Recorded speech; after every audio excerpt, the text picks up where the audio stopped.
হিজলা উপজেলার ঐতিহ্যবাহী কাউরিয়া বাজার যে পশুর হাট, এই পশুর হাটে যদি দেখতে পাচ্ছেন যে যদি একটু লক্ষ্য করেন তাহলে আপনি দেখতে পারবেন যে আমার সামনে যে বড় বড় গরুগুলো রয়েছে, এখানে যদি লক্ষ্য করেন, আমি বিক্রেতার সাথে কথা বলেছি।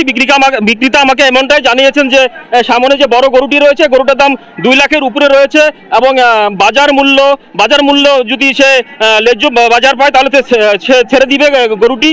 কাউরিয়া বাজার ঐতিহ্যবাহী পশুর হাট, এই পশুর হাটে বেশ গরু ছাগল সকাল থেকে এই পর্যন্ত দেখা দিয়েছে।